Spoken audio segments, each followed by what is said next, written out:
All right, so I don't usually get on camera very often because I think it's more interesting to watch the action on the table, but this is an idea that I've had for a video series check-in thing that I've wanted to do for a little while, and we're coming up to the end of May, so I figured it would be a great start to it here at the end of a month, and I can do this monthly if people are interested in it, but it helps also to keep track of like what I've been playing, what I'm going to be playing, and some of the stuff that I'm reading as well, which you may or may not be interested in, but I figured a monthly check-in about what's going on in games, for me at least, would be kind of a fun thing to do. So let's talk about in May what I ended up playing with friends and other people around the local gaming scene. There's a gaming club here where I live, so I do go over there quite a bit and play. But we'll start with this. This is Napoleon's Last Gamble. This is Library of Napoleonic Battles. I played live on a live stream with Fred Serval from Homo Ludens, the Battle of La Souffle, which was the post-Waterloo, or a post-Waterloo battle, sort of on the Rhine front between France and a sort of mixed alliance of different troops. We played that for a couple hours. That was a lot of fun, and it really sort of reinvigorated I haven't played this in a while, Library of Napoleonic Battles, so I might get into that again here in the near future, just because it is a great system, and playing on Vassal actually is quite nice. So Napoleon's Last Gamble, played that. Go check out the live stream. It should be on Fred's channel. The other Napoleonic game that I played this month, early in the month, I think this is the first game I might have played in May, was Wellington versus Napoleon, First Victories. I sat down with a friend and we played the entire Rolisa scenario, and I was the British, and I ended up winning the game. This is a great game. This is a great system. We played the entirety of Rolisa in an afternoon, basically. And we do have plans to play Vimiro as a 4-player game, possibly with the full brigade rules. But this, to me, is... I really hope this takes off. I hope this takes off, and I really hope that the designer designs more games in this series. I think this has the chance to be the best tactical Napoleonic system out there for any level of engagement that you want to play at, whether you want something really complex or something a little bit more simple and streamlined. This is a very playable but deep, detailed game system, and I could definitely see myself picking up new titles in this series. The other game that I played recently was Latoral Commander Baltic. This, we did a couple of, with some friends, and we did a couple of scenarios where we played 2v1. I was the Russians. They were the US Navy. They won both of them. But there's a lot of content in this box, and it is awesome. New cards, new units, new maps, different scenarios than you would see in Indo-Pacific. The force makeup is a lot different. The Russian ground forces are a lot better than the Chinese PLA ground forces. But this is an awesome game. I cannot wait to play more of it. We probably spent 8 or so hours playing through 2 scenarios, a smaller one and then a larger one. And this is one that I can see myself getting to the table fairly regularly because it is so playable. It was with 2 players who hadn't yet to play Latoral Commander, so I taught them, and they had a blast. They had such a good time. What else did I play? Well, obviously, you know that I am playing Lace Wars right now on the channel. If you haven't checked out this series, but you do have an interest in kind of the late 17th, early to mid 18th century. This is an operational series of games. This particular game is about the 9 Years' War in Spain. I've done a bunch of videos on it. I'm really, really enjoying it. It's big, it's complex, it's deep, it's got a huge box. And so that is on the channel as well. I'm going to be continuing to put up videos about Lace Wars. I'm trying to get through the end of the 1689 turn, which is the first year of that game, and then do sort of a final, not a final, but like wrap up that kind of learning Lace Wars series. And then I'm going to come back to it because I do plan to keep playing it. I'll keep coming back and checking in at a little bit less detailed of a look than what I've been doing this far. I also, staying in this period, set up and played through a small learning scenario of Wars of the Sun King from Serious Historical Games and designer Philly Party. This is a strategic look at the essentially the same period as Lace Wars is set in. In fact, this is called Lace Wars, which is kind of hilarious. And I had a good time learning this. This is one that I really want to play face-to-face. There's a lot of kind of like hidden information. There is in Lace Wars as well, but in this Lace Wars, there's some hidden information that I think will make the game kind of sing a little bit. But I did have fun. It was a quick 2-year scenario. I did do a video on it. I will post it. Is probably when I'm done with the initial Lace Wars round of stuff. I don't want to like intersperse them. I want to be consistent. So it's ready to go, and you'll see that when I finish the Army of Roussillon playthrough stuff. Finally, I took this off the shelf and started playing it. I don't know why. I don't know what kind of mood I was in. But whatever it was, I was like, you know what? I really want to play Zero Leader. I've had this for a couple of years. I haven't had a chance to play it. I know it's really highly regarded. I personally am kind of tepid on the leader series, depending on which game. I did have Thunderbolt Apache Leader for a while, and it just didn't really hit with me. But for whatever reason, this is so compelling. And if you were to describe this game to me on paper, like I would not be that interested in it. But the reason I picked it up is because I know it got really good reviews. When it came out, it was kind of like considered the best leader game in terms of like the air games that had come out yet, that uses kind of the Hornet leader system. And it's really, really good. I'm not usually a solo gamer, but the sort of decision points here and the breadth of possibilities here is really nice. I also really, really like the topic. Why I bought it originally was because you very rarely see games playing from the perspective of the Japanese during World War II, and I thought that was a super interesting idea. There is, I think, Corsair Leader, which is about the U.S. Navy in the Pacific, and those two games are interlinked. You can actually play them against each other, which is kind of interesting for two solo games. You can have dogfights against another player playing, which I think is a really cool idea. But this game just adds a bunch to the wing leader formula. The dogfighting system, like I just mentioned, is really cool. It takes into account your aircraft maneuverability and pilot skill, and it makes the engagements with other air units more interesting than the core air leader system. Also, so many campaigns in here. The core box takes you from Pearl Harbor to the defense of the home islands in 45, and the game sort of ratchets up the difficulty the later in the war you go. It's got some unique, interesting things about maintenance, so you've got to like make sure that your airplanes are being maintained by your mechanics, and you may or may not have enough mechanics. It has all of the trappings of the DVG Leader series that you have come to know and expect. But there's just something about the setting and the aircraft in here. A lot of Japanese aircraft I was not familiar with. Obviously, we have the Zero. That's like the most famous one. And yes, there's a lot of Zeros in this box. But there's a lot of other ones too. Japanese heavy bombers and dive bombers and a lot of really cool stuff to play with in here. What I decided to do with this is I'm probably not going to do a video because the gameplay doesn't really lend itself well to like video.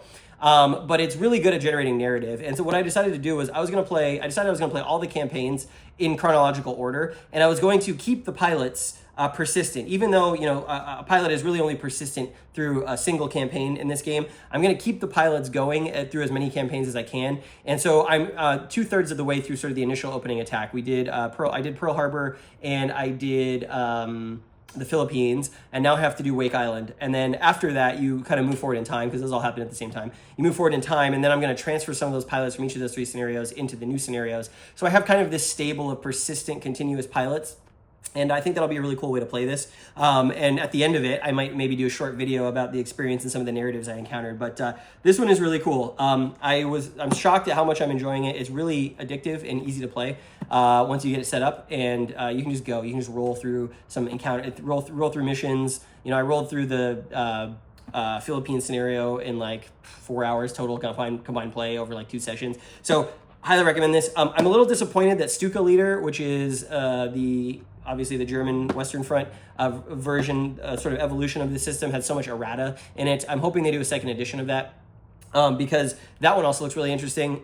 Stuka is such an iconic plane, and flying all the Luftwaffe aircraft is cool. Anytime a game lets you play from like the bad guy's perspective is kind of an interesting thing to me. So I'm really enjoying Zero Leader. I don't know that I would have a need for an air leader game from DVG, but I do have B-17 as well, and I'm excited to play that. But so far, really enjoying my time with Zero Leader. And then the last game I played, no, it is not from Tri-Pack number 2, but I am trying to get this to the table more now that Tri-Pack number 2 has arrived. I did play, I taught actually my friend with the Guilford Courthouse battle from Tri-Pack number 1, and we both really enjoyed that. He had a good time, so we're going to play some more of it. But now that Tri-Pack number 2 is here, I am keen to get Monmouth to the table, widely considered sort of the best game in the series. So I do have plans to play Monmouth in about a week from now. I might take some pictures and do an after-action report video about that. He's also never played the system, but he is typically my partner when I play these big, complex tactical games.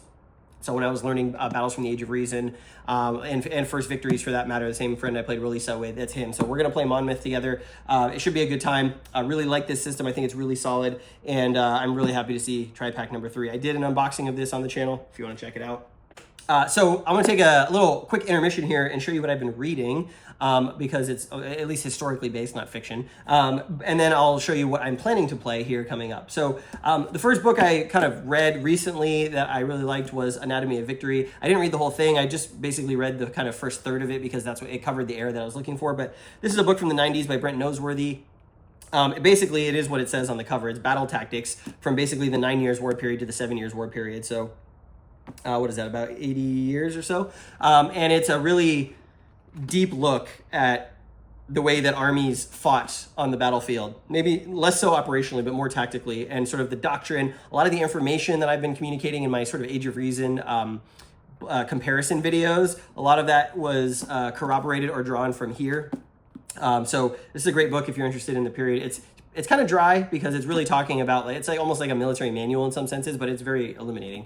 I also read a book called Wars of Louis XIV by John Lynn. I don't have a copy of that because I checked it out from the library. It's kind of hard to find. It's been out of print for a while. That's from the late 90s. But that one's also a really good history of the entire reign of Louis XIV and looked at through the lens of his wars. So it covers all of the wars actually that are found in the Wars of the Sun King game. Really good companion piece to that. That also had a lot of great information from the French perspective about this period.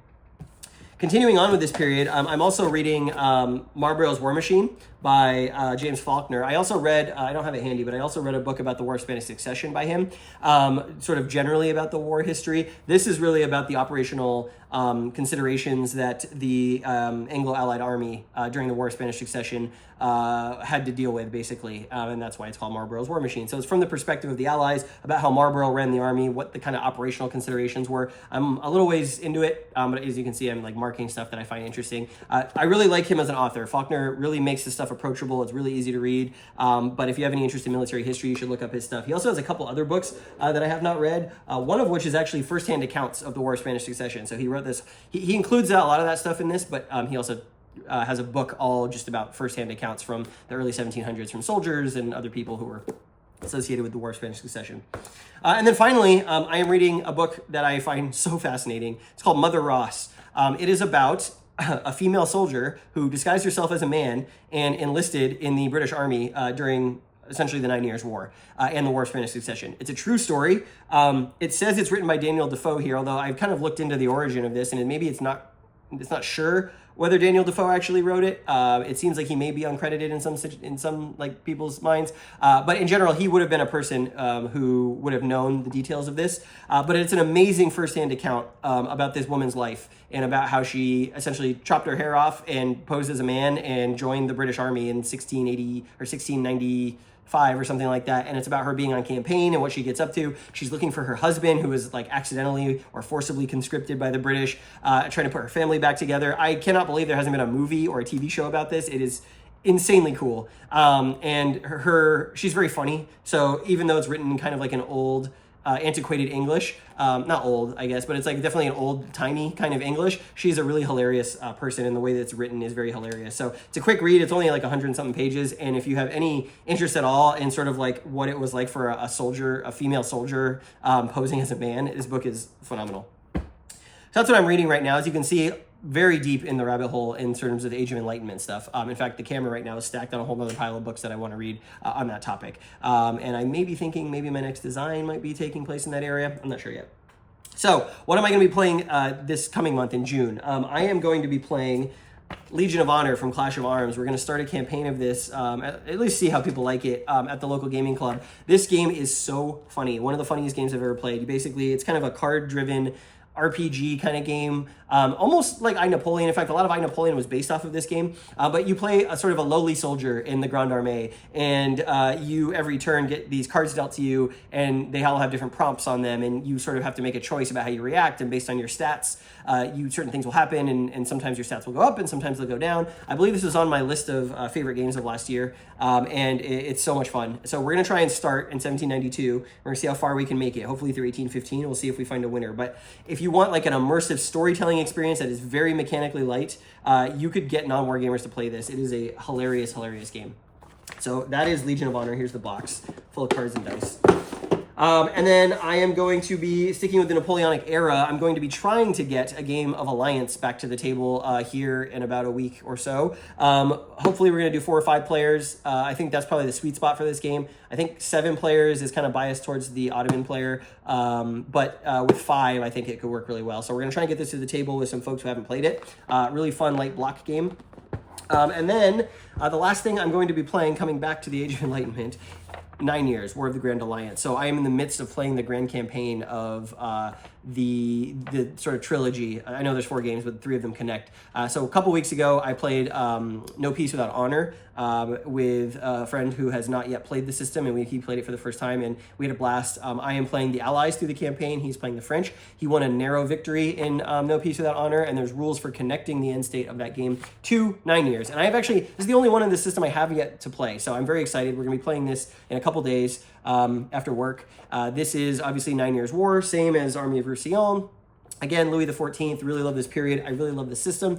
And this connects with No Peace Without Spain. So we're going to go from one to the other to have the giant grand campaign, which I think is going to be so awesome. I've been wanting to do that for a long time. Once you play one of these, you're about 85% of the way to playing the rest of them. So you know, learn the rules once and just really get the game specific stuff to keep playing through the campaign. And then we might play Pragmatic War just for the heck of it, because it's the same system and it's a great game. So yeah, that is my plan in the near future. I'm looking forward to coming and doing this maybe at the end of June and recapping all the stuff that happened. If you like this or you don't like this, let me know. I don't have to keep doing this. I just thought it would be a fun discussion point to see what's on the table, what's coming up. What are you playing? And if you have any comments on any of this stuff that is making it to the table in my life. So yeah, thanks for watching.